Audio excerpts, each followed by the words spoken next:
thank you everybody for listening. I'm sitting here talking with Amber Tresca. She has a podcast and a blog called About IBD.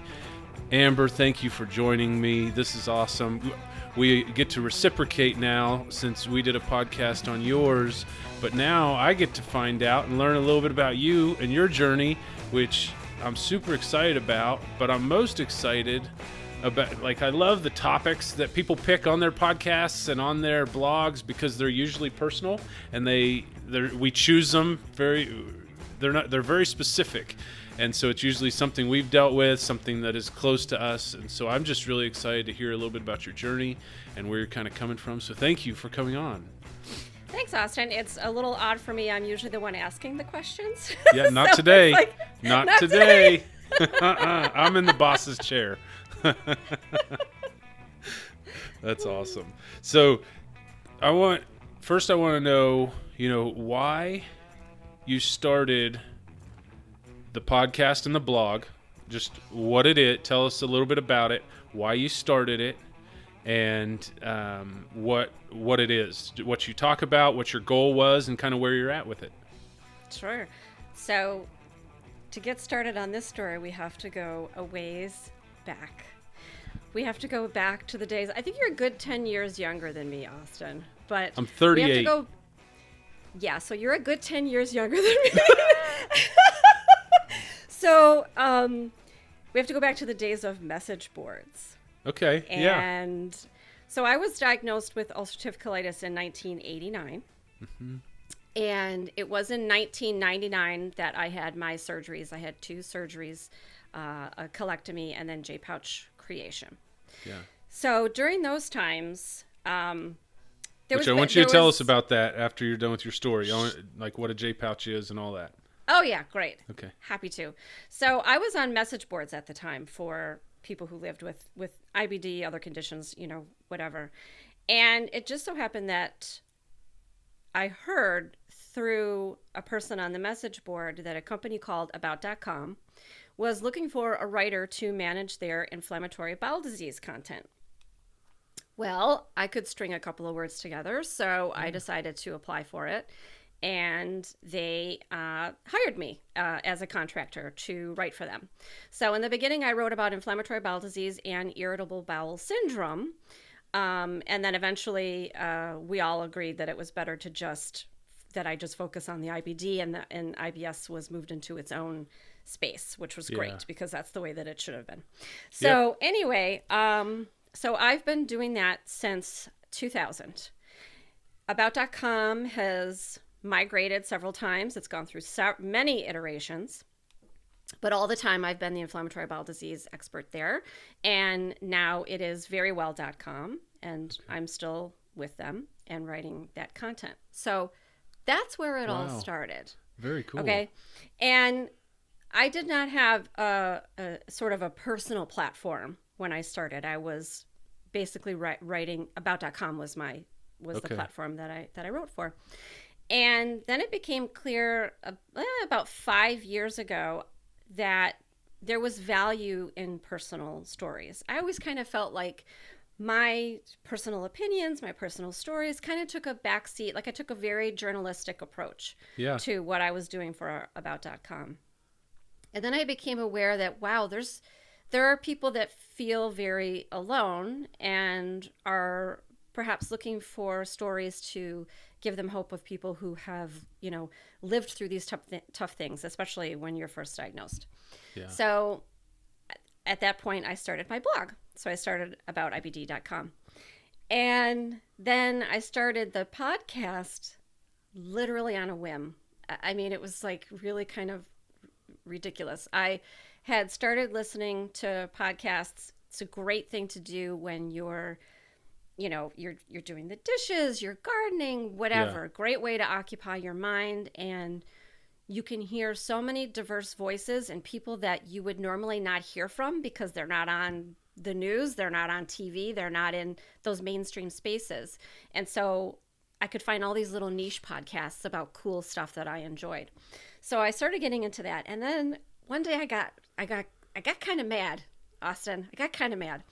And it was because there was a piece of research that came out that was important, but the lay media was making it sound way more important than it was. Yeah. So, and we see these every so often. There was all of these stories about the cure has been found, the cause has been found, and here it is. And I kept getting sent the same piece of research by people, like people in my family were sending it to me, and they never do that.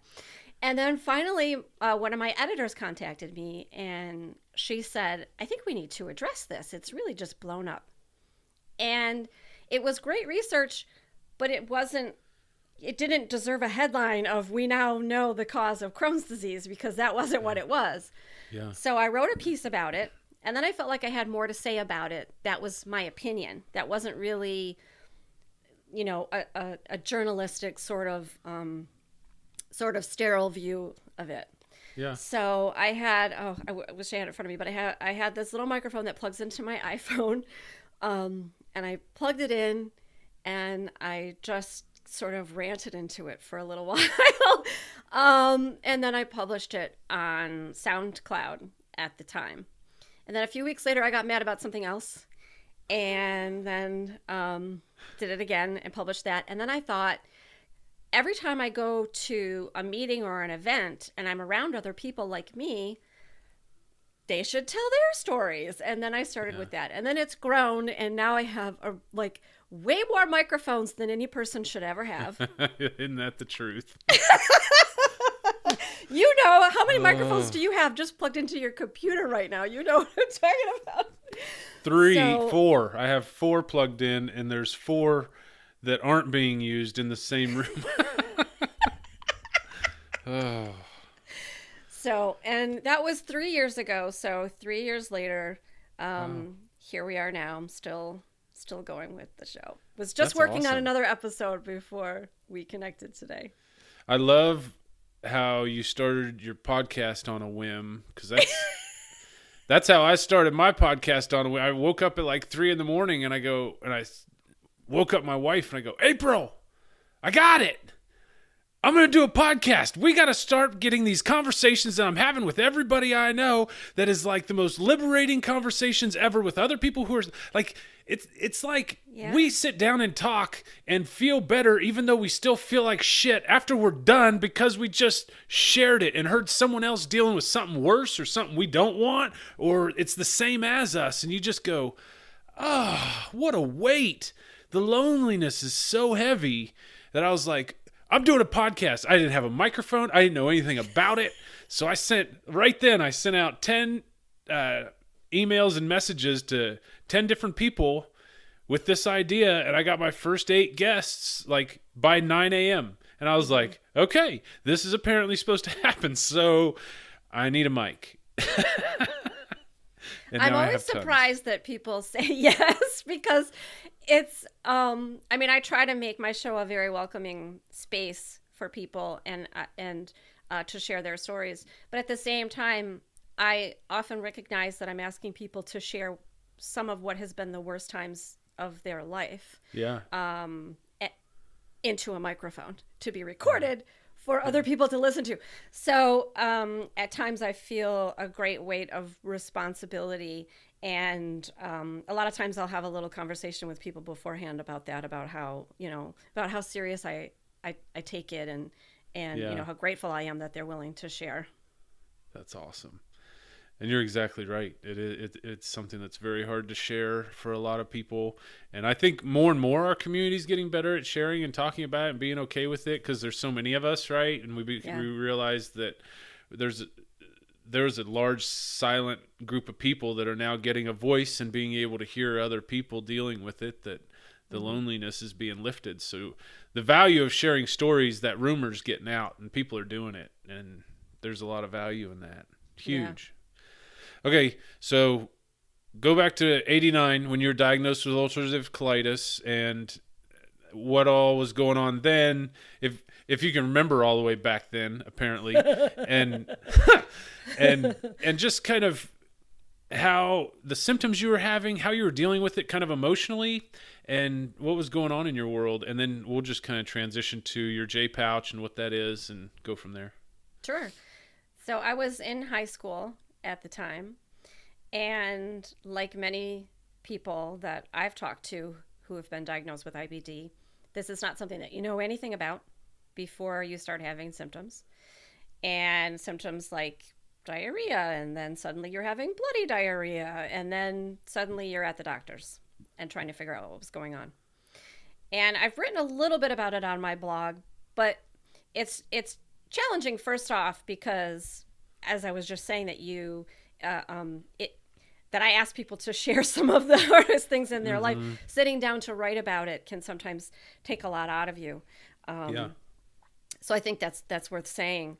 But anyway, so the first place I ended up was the emergency room, and completely got misdiagnosed. He told me I had intestinal flu. I don't even know what that is. That's not a thing that happens.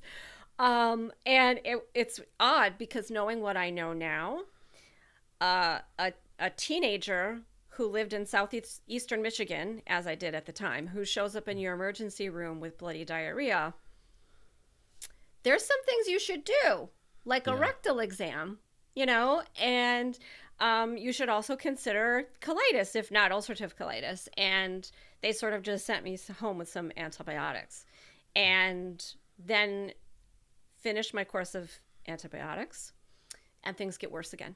So at that point, I see a general practitioner, and she says, yeah, you need a gastroenterologist, so let me, find you one. And that's what happened there. And in the interim, and I don't remember how much time this was, honestly, because, knowing what I know now, if I could go back and tell myself, I'd be like, hey, write more stuff down, because you'll want dates and things like that. But in any case, my condition continued to worsen, got very bad, to the point where I was supposed to have a colonoscopy. I don't know what happened. They were going to reschedule it for a week later, whatever it was. And my mom is on the phone with them, and she's like, yeah, I'm bringing her right now.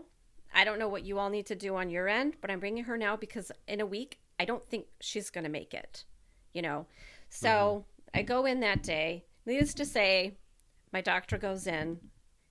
He comes into my room, I say room, curtained area, after you have your colonoscopy. And he says to me, Amber, do you know what raw hamburger looks like? I said, of course I know what that looks like. He says, that's what the inside of your colon looks like right now. So first of all, you're staying here. So I had my colonoscopy at the local hospital where I lived. And I stayed. And I stayed for 40 days that time. Oh, wow. Yeah.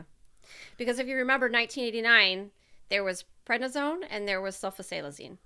Yeah. And that was what we had at the time. Yeah. There were some other drugs, but they didn't try them on me. So it took that long for things to calm down enough to where I could go home. Still on the prednisone. It took me quite some time to get off that. And then I was off school that whole time, on and on and on. Anyway, I never really did well. I had points where I was okay, and then I had points where I was bad. It was never like remission. Remission is a dot to me. It was so far away. So eventually got bad enough that the last colonoscopy I had, my doctor was really freaked out. I've never seen one of my doctors look like that. Mm-hmm. He's a white guy, but when he walked into the, curtained area, the colonoscopy area, like all the color had drained out of his face. He was terrified. He was so white, he was clear. He was like translucent. I loved him too. He's since retired, but I adored all my gastroenterologists. But anyway, he was like, yeah, that's got to come out. Yeah. That colon has got to come out. Matter of fact, right now I need to make sure that you don't have cancer right now. So yeah, at that point I found a surgeon and had J-pouch surgery, which I had mine in 2 steps. And so the first thing is, the colon's got to come out because mine was like falling apart. It was, it was not great. And not only that, but it had precancerous changes were starting, which can happen after after disease for a long period of time that's uncontrolled, which was what I had. Yeah. So the first surgery was they removed my entire colon and part of my rectum. I still have some of my rectum left. And they created a temporary ileostomy. So I wore an appliance on my abdomen, and I had a small piece of my small intestine was protruding outside of my abdomen, and I wore the appliance over that, and it caught the stool. Did you name it? Yeah, I think we called it like the Poop Master 2000 or something like that. Like we had, and it was such a blip. I only had it for 3 months. It was temporary. It was a loop ileostomy, but it was beautiful. Like I've seen now many, many stomas, which is the part of the intestine that is brought through your abdomen. I've seen many now, and I have such, at the time I'd seen, when I had surgery, I probably saw pictures, but not any in person. Even though I'd met people who'd had ostomies, but no one ever showed me. I never asked. I would never ask that. Yeah. But I would ask now. But back then I would not have asked. But mine was gorgeous. It was beautiful. It was amazing. I love it. I did so well during those 3 months. It was fantastic. So then we go back because, I forgot. During that time, they also created the J pouch. So in that first surgery, it was a lot in that first surgery. So what they do is they take your terminal ileum, which is the last part of your small intestine, and they sort of like fold it in half and make like a J out of it, and then they sew it together. And this becomes your new rectum because you've had most or all of your rectum removed, and your rectum is where the stool hangs out before you actually poop it out. So now I have a de facto rectum, which is my J pouch, which is really the last part of my small intestine. So that was all done. So then I go back 3 months later and they reverse it. And the reversal is 1, 2, 3, because essentially they just close up your stoma, close up the ileostomy. My wound was left open. And then that just heals on its own. It's like incredible. It's like crazy. Isn't what do you bizarre? Mean you're not gonna, what do you mean you don't sew it up? What is that all about? Yeah. So it heals on its own. And, then totally I trippy. could, it's so trippy. And then I could poop out of my bottom again, and have been doing so for what's this year? So 21 years I've had my J pouch now. Oh, wow. Yeah. That's awesome. Bravo. And great description, by the way. It's almost like with a little personality, you read from exactly what I have learned from anything I looked up. So bravo. Good job. Can you tell that I've written these things many times? Yeah.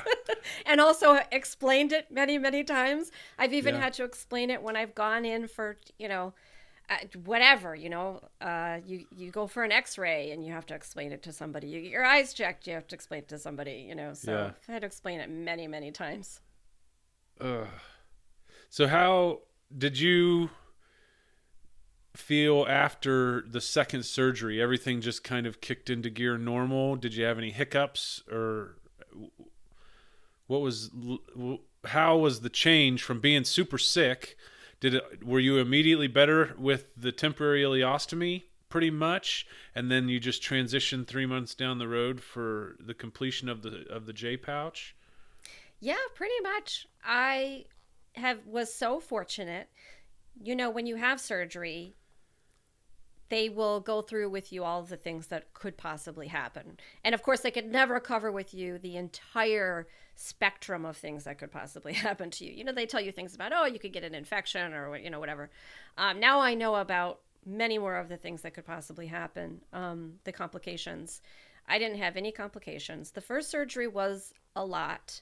I never had any problem with my ileostomy. It was fantastic. But that, of course, is because I had a spectacular surgical team.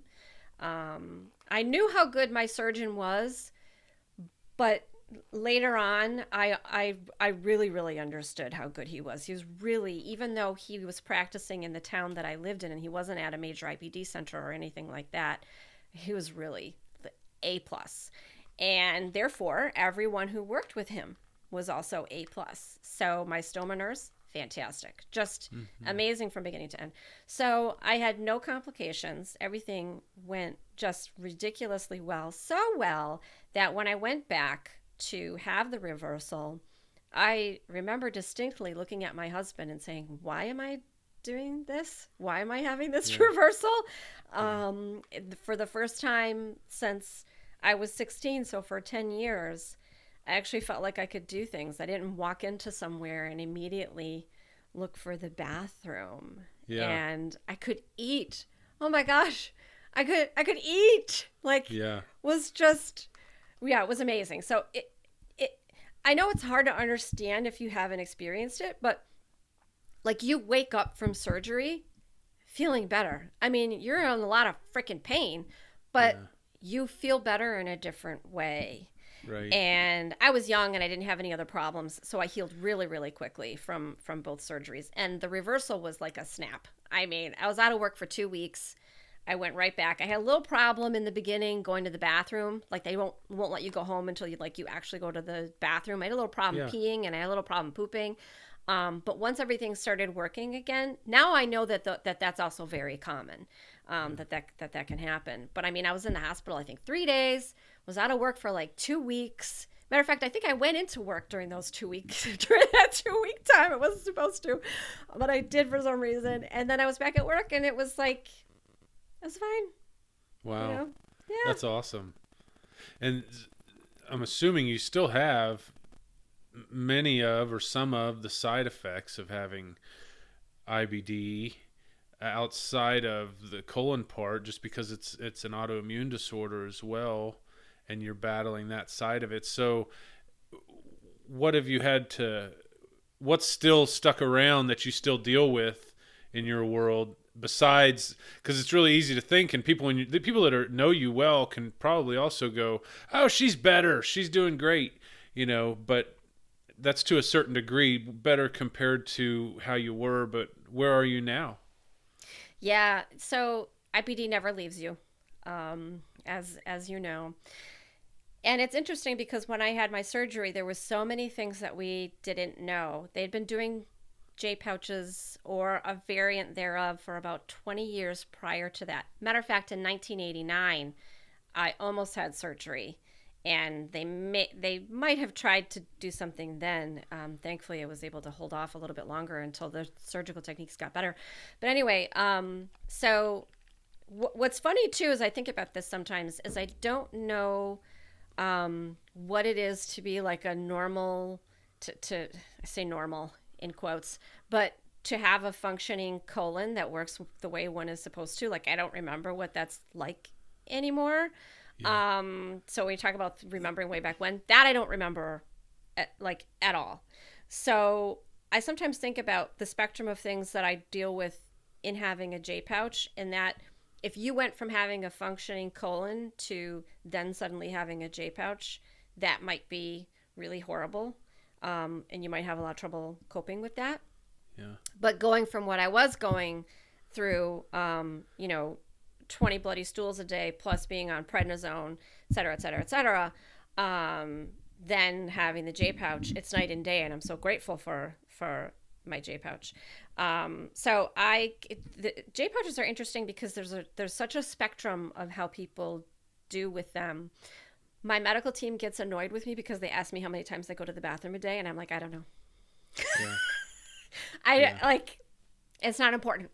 Unless it's really bad, unless I've eaten something that has really affected me, and then my perianal skin might get a little sore from going to the bathroom too much, I don't pay any attention to it. Like, that's how it's not 30, that's for sure. It's not 20, 30, 100, I'll tell you that much. Right. It's not 1, it's not 3, maybe 5 or 6. I don't know. I don't care. Because right. Unless I'm having a problem, and then now, and one of the problems that can happen with J pouches is something that's called pouchitis, and Pouchitis, I feel, is kind of like a catch-all term. Like it's probably a dysbiosis, so it's like your microbiome gets off and it needs to get shifted back to where it should be again. But the symptoms of pouchitis, and this is kind of funny, a lot of times it's a lot like ulcerative colitis. So you might end up with bloody stool, you have urgency, some people get fevers, you just don't feel good. You feel a little bit like you've got the flu. And so that's happened to me a couple of times, and then I need to go and get that treated. So that's not fun, but it hasn't happened to me a lot. I have some bizarre neurological stuff going on that they tell me is probably from the IBD.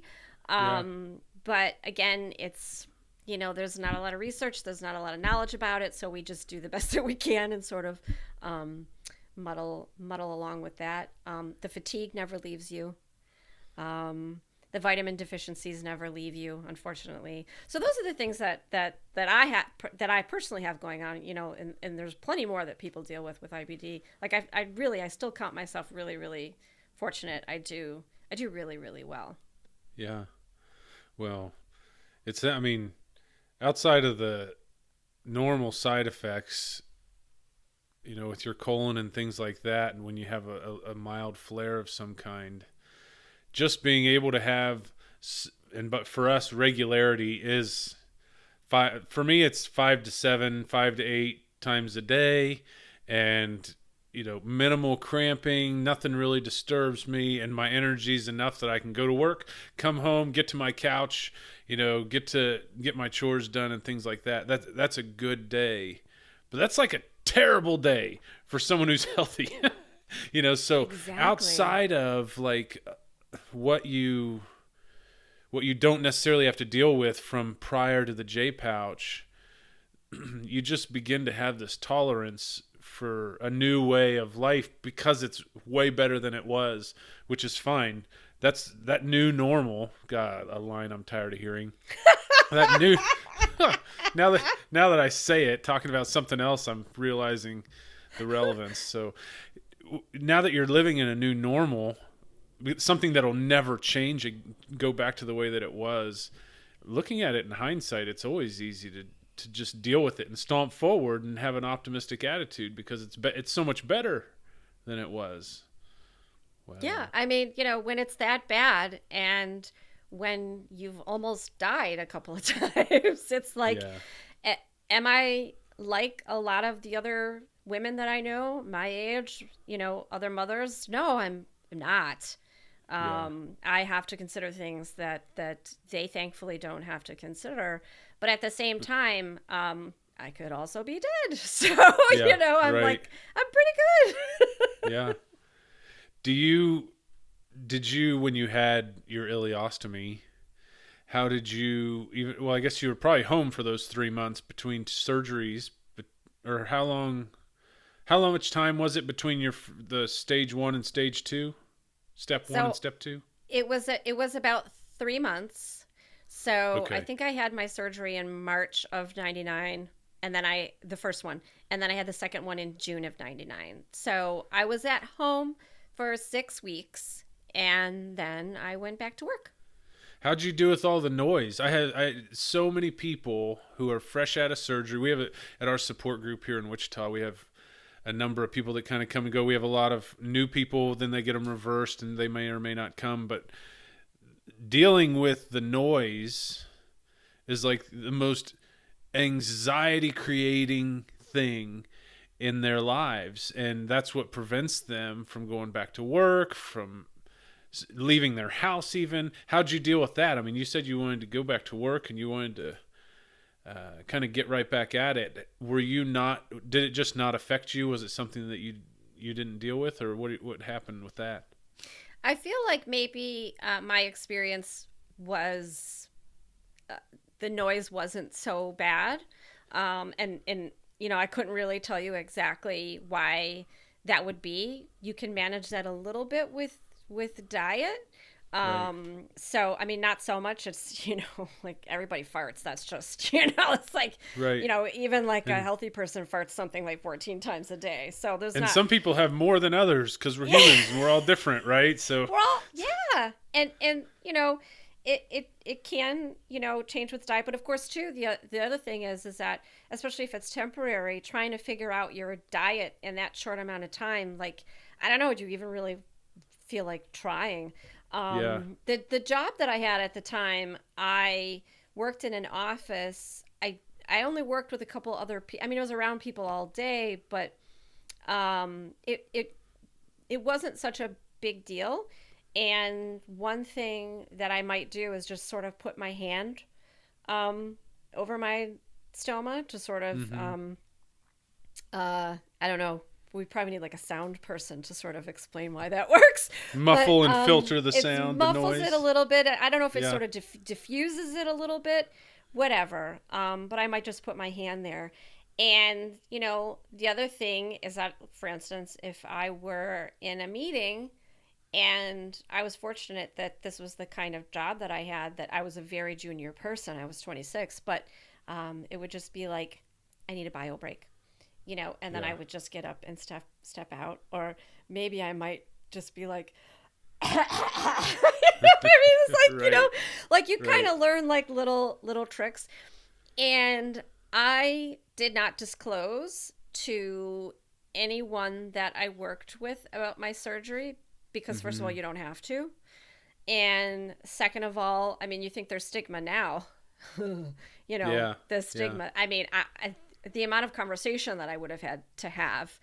And I knew that my stoma was temporary. So, it was something that, and I have a lot of humility, about that I knew that it was something that wasn't going to last. But, here's the other thing. And I think maybe this is something that we need to think about and address when we're talking to people who are concerned about going back to work or going anywhere with a stoma, is that like most people aren't paying attention to you at all. I think. So, I mean, all right. I still have, it's still very noisy, by the way. Let me first say that. My abdomen can be very noisy after eating. And it doesn't always matter what it is that I eat. So have there been times when someone has said, whoa, what is that all about? It's like, you just, I don't know, you just come up with something to say. Oh my gosh, lunch, boy, that was good, wasn't it? Oh my gosh, maybe I got to cut down on, that Diet Coke that I like so much, just like whatever, if you're not willing to, I shouldn't say willing, if you are not disclosing, then I think that, you just come up with things like that and blow it off. And then like everyone will have forgotten about it in 5 minutes. I mean, truly. Everyone else is worried about their own shit. They're not really so much worried about yours. And they don't want to know much more about yours. That's probably true. Yeah. It's in all reality, think about it. If one of my friends, outside of our community of people, that's what we talk about. But most people don't. It is taboo. It is not something that is talked about. It is, you avoid the subject. And even when someone kind of cares what's wrong with us and they want to ask, they don't really want to know. It depends on who it is. And I'll tell you, and I don't know if you have this experience a lot now, Austin, but when people find out what I do and what my sort of knowledge base is, I become the person that they come to when they want to know about things.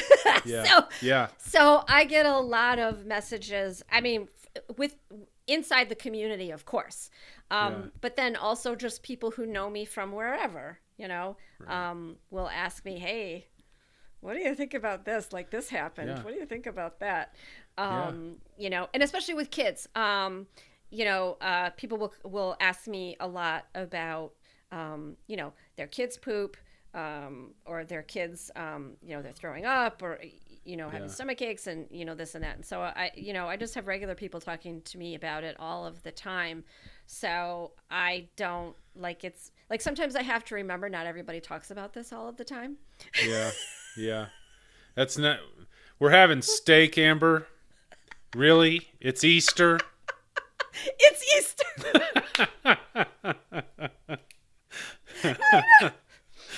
Well, that's another thing that I will be like, stop me. You know what I mean? Like I will say to people, I like, you asked me, so I'm going to talk about it. But if it gets to be too much, just please let me know and I will stop. You know? Yeah.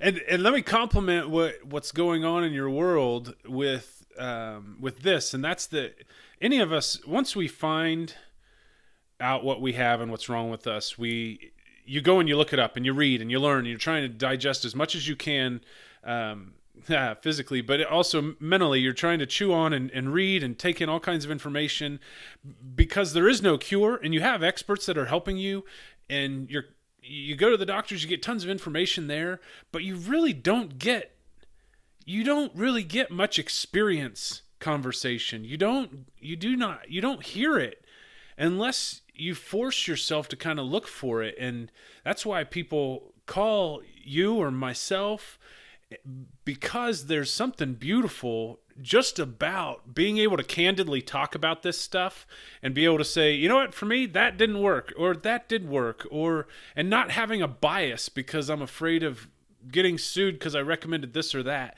Or, one thing you aren't going to talk about with your docs a lot of times, this is for most people, and they're not all like this, but you're not going to talk about your nutrition very much, and you're not going to talk about your sleep patterns and things like that. And if you begin talking with somebody else who's just living with it, this is our normal day to day. And so there's way more than the information about the illness, because the most important part is learning to manage your life with it. So I'm in the middle of writing an article, and I should actually send it to you to look at, because I'd love your thoughts on it. But this is my thought, and it relates to COVID. You want to hear about it? Here it goes. Okay, so this is what happened with COVID in the world, and this is what everybody who's dealing with a serious, incurable medical condition or illness, okay, whether it's yourself or a family member. And this is what we did as the world. And that's why things are so traumatic right now, is because you got so many people who don't know what the heck to do. And my answer to that is, no kidding, that was the way it was at the beginning of this. And I say that with the confidence of this story. Everybody who is diagnosed with something, let's say it's Tourette. Maybe your child has Tourette's, and it's Tourette's rages. Maybe it's OCD. Maybe it's Crohn's disease and ulcerative colitis.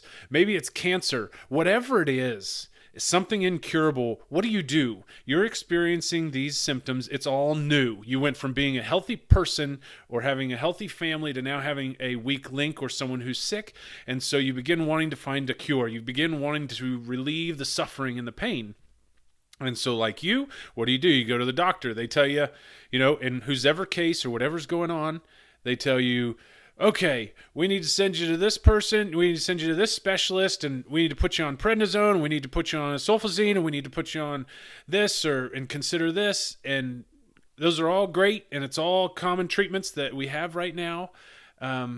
But you're like, I don't know, my son's just getting sicker, and they're getting sicker. And what should we do? Well, let's go. You need to go to the Cleveland Clinic and see these specialists, or we need to go to the Mayo Clinic. And you throw money at the problem, and you just do whatever you're told because the doctors are telling you to do whatever. And you're like, I don't know anything. I throw myself at the mercy of the court. And so you're just cooperating with the medical professionals and almost, common sense, because you really want to approach it prudently in regards to how you're handling your health. And we really don't know a lot about our health. But what ends up happening is you get to the point where you're just, I'll do anything. I'll try a juice. I'll fly here and try a new diet. I'll do whatever. When all along, and this is where we are now with COVID. So we threw a bunch of money at the problem. We tried ventilators. We thought that was what was the deal. We tried this. We're all trying masks, but then there's tons of opinions about the masks. There's so many about this drug or that drug, whether it works or not. There's tons of opinions, and there's tons of experience from people. And now we're back at the beginning where you're asking this one question. How do I move forward and learn to manage my life living with Crohn's disease or this new reality? Because we can spend our time constantly trying to cure our body of something incurable, but the side effects and the anxiety and stress that comes from that lifestyle kills more of us than it helps, when from the very beginning there was never a cure, and we've needed to learn to manage our life with a new reality. And there's got to be some prudence and some caution in regards to how we do that, because anybody, like with us, now you're just living with the illness, and I'm figuring out what drugs do or don't work and how I need to avoid this or that, and this lifestyle works better for me. Well, it might not work for that person, but we're all really trying to manage our lives going forward with this new illness. And there's no cure or solution. We're all the doctors are students, and we are the patients that they're trying. Yes, they need all of us. They need us to take and use the treatments and things so they can collect all the data and do all the research. But at the same time, the reality remains is we got to learn to manage our life going forward. That's my thought. Yeah, acceptance, basically, is Yes. where it needs to get to. And Yes. I was not thinking about, now, long ago I've come to terms with acceptance of IBD. That doesn't mean that it doesn't, come out of left field and hit me in the head like a baseball every so often. But you do come to a certain amount of acceptance. And I was doing a Facebook Live with Galley Health and IBD Moms, which I co-founded with Brooke Abbott of Crazy Creole Mommy Chronicles.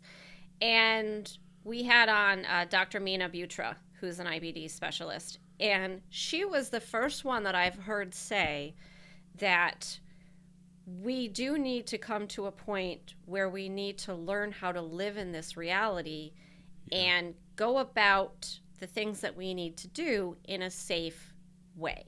Right. Because I kept thinking, well, I'm just going to have to stay home forever, and the kids are never going to go back to school, and until we get a vaccine or until we get a valid treatment or whatever. And it didn't even occur to me. Families go broke when you don't go back to work and you don't try to figure out how to find a new norm. Right. So thinking about it in a different way, that we have to, we have to figure out how to do the things that are necessary to sustain ourselves, our mental health, our physical health, and our financial health, and do it in a safe way, safe for ourselves and safe for those around us. So I agree. There's a certain amount of acceptance. There's going to be a certain amount of new normal that we're all going to have to. That supersedes what is our new normal right now. Yeah. But it's gonna look different, and what that looks like, I don't really know. I'm in the middle of actually I'm near the end of reading this book about the 1918 pandemic, and it's been so interesting because essentially it's literally reading like everything that's happening today. It's the exact same stuff. The doctors are trying everything, but of course, talking 1918, some of the stuff that they tried was like completely unethical and bonkers, and lots of people died and like all of that. So, it's a little different now, but at the same time, people, and way more people died, of course. But eventually you had to learn. I mean, it went on from 1918 to 1922.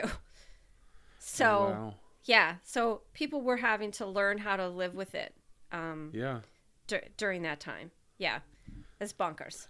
So let's move forward from 1918 to 102 years later. And as we kind of round out our conversation, reflecting back, I want to know what the hardest thing has been for you physically and mentally as well, or emotionally. And start with those, and then I want to know what the best thing is that's come from this that you see in hindsight. But start with the hardest things emotionally and physically for you over all these years of dealing with this crap. These are tough questions. No. That's why I didn't want to send you the questions before we talk, because I wanted it to be stuff that you could just go, bam.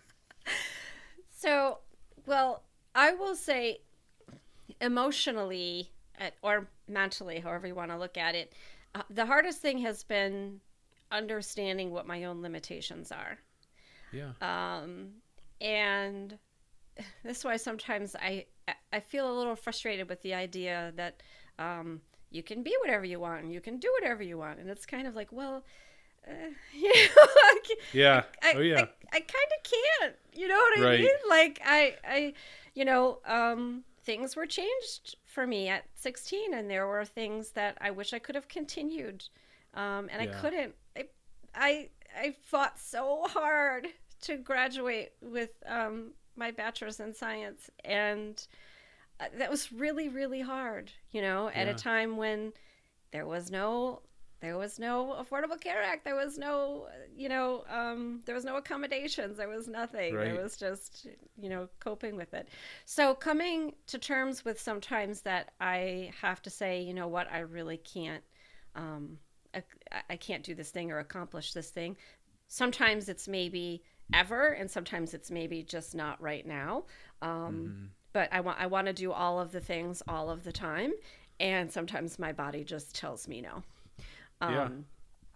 So, And that's not a bad thing either. When you don't, not being able to do everything is not a bad thing at all. It just, from the Christian perspective, I look at it like this: like, grace is here and now. It's not in the future. It's right now. And so, if my moment is making me stay home from X, Y, or Z, or changing the direction I'm driving, and now I'm over here because life has changed a little bit, then that's where I ought to be. And I ought to live my best life right there instead of thinking and worrying about where I should have been, the way things would be if I hadn't have turned right at that, whatever. It's right now. So when things change, it's not a bad thing. I just hate change, right? So I have plans. Sometimes I like change for the sake of change, which is also not so good. But Yeah, in case, yeah. Depending on what it is. Or who you are. Maybe your Yeah. husband doesn't like that idea so much as you. You probably come up with things.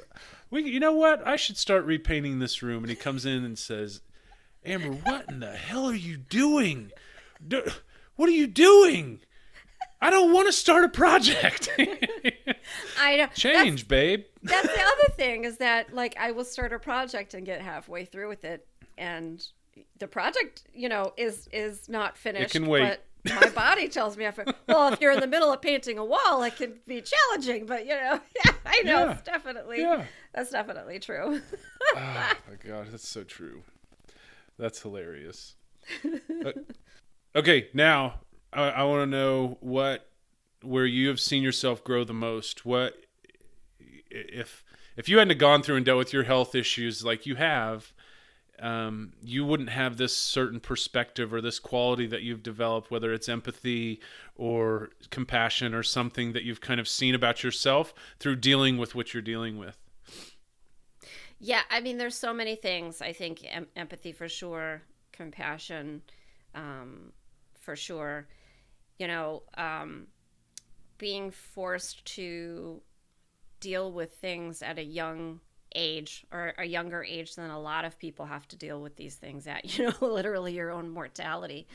Right. And then also getting into the medical system and learning how to do that. So I don't know that I ever would have become such a strong advocate for myself, and then for my children and for my husband, and really for anybody I care about. I mean, I'm like, Right. Right. I will not cross the street to do something for myself. But if you come for my friends or my family, like, you will see a side of me that, she gets angry. Like. That's how we started this thing. Remember? Yes. You get angry, and that's when you come up with and then she'll write about it. So I dare you. Right? That's I know. I know your tricks. That's exactly what happens. I will write about it, or I will record about it, and y'all are going to hear about it one way or another. Those are the best stories, though. The best ones that come from a place of passion, man. That's where the rubber meets the road, because that's where life happens. Like, even when you just turn on you'll catch the news and it's like the world is ending, but like you leave the news off if you can leave the news off and you watch anything else, it seems like there's this glossy, beautiful silver lining on everything, which there is, but we don't live in that world, right? So, I mean, we could all try and doll ourselves up and look and present ourselves in such a way like Facebook has kind of become, if you look at it from a very simple perspective. But that grittiness is actually where our emotions, where we find the answers to problems. That's where we find our deepest strengths. And it's in those moments where we learn the best lessons. And so you keep writing about that stuff, Amber. That's a good source for you. You can't. I can't stop. You know what I mean? This is now. Then it's a vocation identity. For sure. There are times when it's a compulsion. I have to sit down and get it out. I don't necessarily always publish it, but I do. Although a lot of times I do publish it, but I have to get it out. It's gotta go somewhere. Yeah. And people need it. And that's so many people, I'm sure you hear this all the time from people who read your stuff or follow you or whatever, where they'll say, you know, I'm so glad you wrote this. Or you'll have friends that just, we feel the same thing. It's just only a few are prompted to write it down and tell it. And it's not like there's tons of people out there that are waiting to share this stuff and express their opinions on these kinds of things. And so the value that other people get once you open up and you start doing that is wonderful, because you realize even there in your own thoughts like that you aren't alone, that there's 100, 1,000, however many people that think and feel the exact same way and saw the same thing you did. Right. And there are days where there's someone who is dissatisfied with my writings or anything else, and that's challenging, but that's usually followed swiftly by someone who reaches out because they've had a positive experience, and so that helps fuel the passion. And something that some of my most favorite interactions are when people, now of course I don't walk around telling everybody what I do, people that I know in my face-to-face life, but I do love when someone comes to me who doesn't know me through my work. They know me through something else, and they'll come up to me and it's almost this kind of whisper, and they'll be like, I read your blog. Yeah. That's so funny. They'll be like, I read it. Yeah. And I'm like, awesome. Do you have any questions? What do you want to talk about? Like, I put it there for you to read. It's okay. It's okay. Yeah. You can consume everything that I've put out. You can look at every picture I've ever put. That's why it's there. Yeah. Go right ahead. That's I so love funny. I'm the same way when people, and I like hearing it through the grapevine, because like the only way I wanted to do like in writing my book, I wanted it to organically get to the people that know me. Like I didn't want to go and pump it out to all the people that knew me. Yeah. And so I love when it gets in someone's hands and they read it and then they write me a letter, and it's like, Austin, I had no idea. And I'm like, yes, it worked. I fooled them all. Ha ha. That's so true. I had a high school teacher whose spouse had Crohn's disease. And one day this teacher said to me, like, you never complain. Like, I wouldn't know what you were dealing with. And I know what you're dealing with. Yeah. And I was a little bit like, wow, like, I'm glad to hear that. Because I feel like all I do is complain. I feel like all I do is sit in my misery. So I'm so glad that that's your perception of me, because that is what I'm trying to project. Not that I'm trying to project that everything is fine and hunky-dory and, this is not a problem. But at the same time, I'm not interested in going through my life being defined by my illness. So that was really validating. And the best advice ever, even when you have rude people send you messages, and this is for anybody listening too, I got the best line, and you got to say it over and over. Don't let the bastards get you down. just keep scrolling. They're out there. Who cares? Don't let the bastards get you down. In life, on social media, forget it, man. Life is way too short. Screw them. And I don't mean that. I mean, I have charity toward every human being, but at the same time, we all go through seasons. And if these people's season is breaking you down and hurting you, screw them. They can walk. Get on with your life, because I'm not there. Maybe you'll grow up someday and we'll be friends, but not right now, right? So I do try to have empathy, and when someone chooses to lash out at me, I try to remember they're dealing with something. Yeah, And I don't know what that is, but at the same time, I don't know that I'm the right person to help them through it necessarily. Especially under those circumstances. Yeah. Right. Well, if you're gonna come for me because you don't like something that I wrote, I don't know what to tell you. Yeah. And in a lot of ways, you don't have to like it, and that's okay, and we can still be friends. Right? Oh yeah, absolutely. And if we don't agree, and I'm not the person for you, I know dozens and dozens of other IBD advocates that I'm sure you would find someone, and I'll be happy to connect you. Someone whose story is closer to yours, who you may align with better emotionally or politically or whatever it is that you're looking for. I love to help people find those connections, because we all need to find our people and find our tribe. Dude, we're going to end on that. That was awesome. Tell the listeners where they can find you. I know you're on Twitter and Instagram and Facebook and all those places, but where can they go and find your blog and your podcast and hook up with you? My blog is easy. It is aboutibd.com, and all of my social media is @aboutibd. And my podcast you can find in any podcast app that you choose, whether it's Apple Podcasts or somewhere else, even Pandora, is also About IBD. So try to be easy to find. Subscribe to About IBD and follow and like and do all those cool things. And thank you for listening. Subscribe to the Ostomy Guy podcast. Please, no matter who it is that's listening, we all know somebody who's dealing with this stuff, and we all struggle sharing it.